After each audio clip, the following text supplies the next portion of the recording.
That's right. We did have some rain here this morning, although you can see the clouds behind me. It looks like it cleared up, but we do still have more rain predicted in the forecast.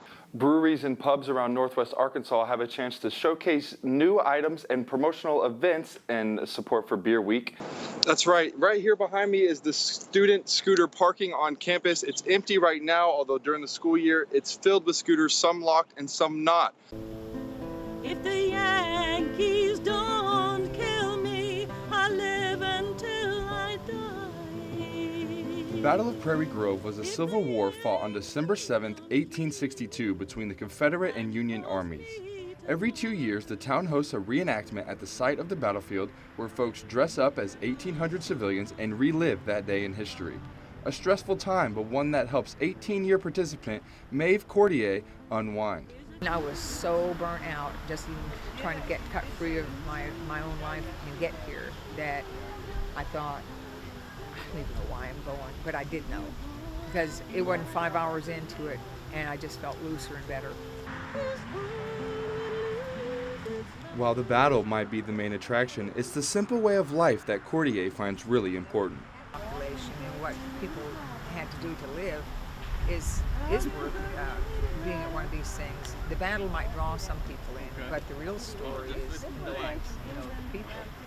Some people come out just to experience that way of life, while medical historian Trevor Steinbach comes out to help educate the public on the 1800 medical field. You heard Ron. A lot of what I do is I play Mythbuster. Some of the stuff I talk about are the medicines of the time period. Sometimes I talk about the instruments of the time period. Sometimes I just talk about the diseases of the time period. Life in the 1800s was no simple task, which is why former reenactor Penny Baker comes just as a spectator now. It's just too much to try to gather all their stuff up, and so we just go and watch mainly, and I just never have really got back into it yet. For UATV, I'm Ty Holt.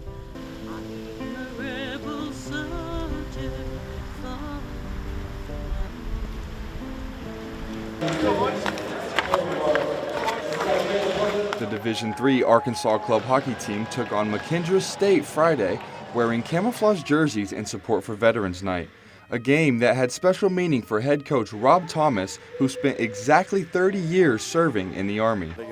I went in 1978 on my birthday and got out in 2008 on my birthday. Just was a passion of mine, it was my life. I mean, I really liked being in the military.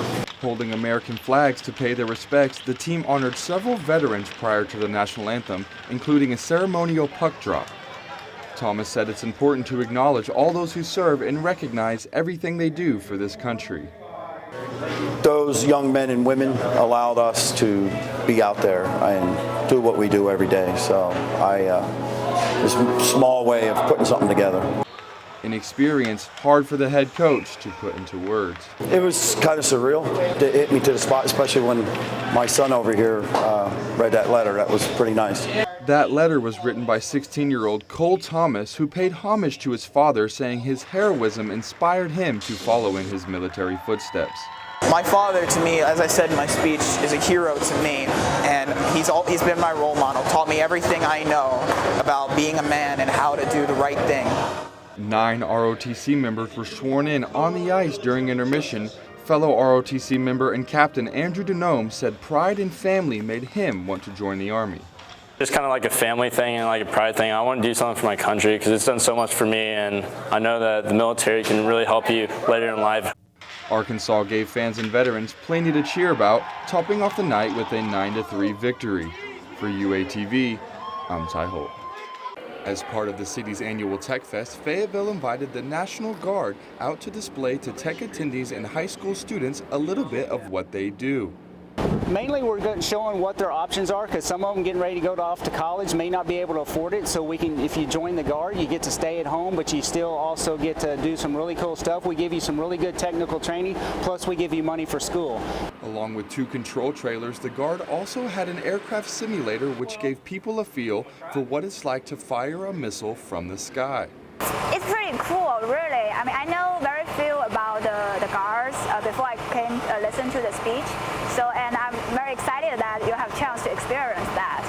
As you can tell, I'm a girl. I'm not like I didn't get to know the military a lot, so it's definitely a opportunity for me to have some feeling and a basic idea. That same opportunity was one that Officer Dylan Holmes wanted people to take away from their showcase. I wanted to see the opportunities they have, that they don't have to leave the state of Arkansas in order to pursue a technical degree or a technical job.